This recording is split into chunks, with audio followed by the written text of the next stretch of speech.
Brief करा, चर्चा काय झाली, काय 10 जणांचं शिष्टमंडळ, काय बोलले, काय 10 जणांचं शिष्टमंडळ गेलं होतं. त्यामध्ये तुमचा एक कार्यकर्ता होता जो त्या दिवशी तुमच्या सोबत होता. ब्रीफ बैठकीत काय झालं, तुम्ही सुरुवात कशी केली किंवा दादांनी काय? दादांना मी गेल्या सांगितलं की दादा तुमच्या लोकांनी आम्हाला का मारलंय याचं मला उत्तर पाहिजे.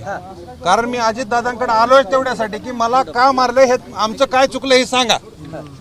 कृषी मंत्र्याच्या विरोधात निवेदन दिलं, कृषी मंत्र्याला पदावून काढा म्हणणं आमचं चुकतंय का शेतकऱ्यांच्या पोरांचं हा प्रश्न विचारला. तटकरेंना निवेदन दिलं, त्या प्रदेशाध्यक्षाच्या समोर निवेदन दिल्याच्या नंतर तुमचा युवकचा प्रदेशाध्यक्ष येऊन आम्हाला मारतो.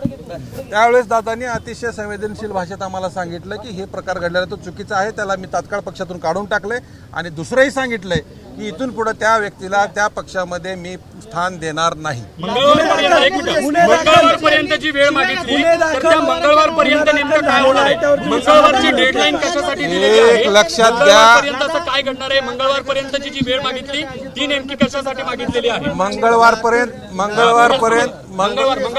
मंगळवारपर्यंत अजितदादांनी जो आम्ही निवेदन त्यांना दिलेलं आहे कृषी मंत्र्याचं, कृषी मंत्र्याला या मंत्रिमंडळातून हकला म्हणून छावा संघटनेचं निवेदन आहे.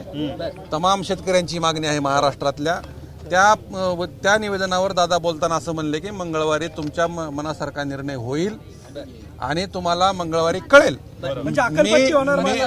मी शब्दाचा पक्का आहे. आता त्याच्यात दादाचं काय, तुम्हाला माझ्यापेक्षा जास्त अनुभव दादाचा तुम्हाला जर नाही झालं मंगळवारी तर काय? आणि एक लक्षात घ्या, जर नाही झाला, एक लक्षात घ्या, जर अजितदादांनी माणिकराव कोकाटेंचा राजीनामा नाही घेतला, त्यांना त्या पदावरून नाही हटवलं तर छावा संघटना बी ही शब्दाची पक्की आहे. तुम्हाला अजित पवारांच्या दारात आंदोलन झालेलं दिसेल. कधी करणार आंदोलन दारात?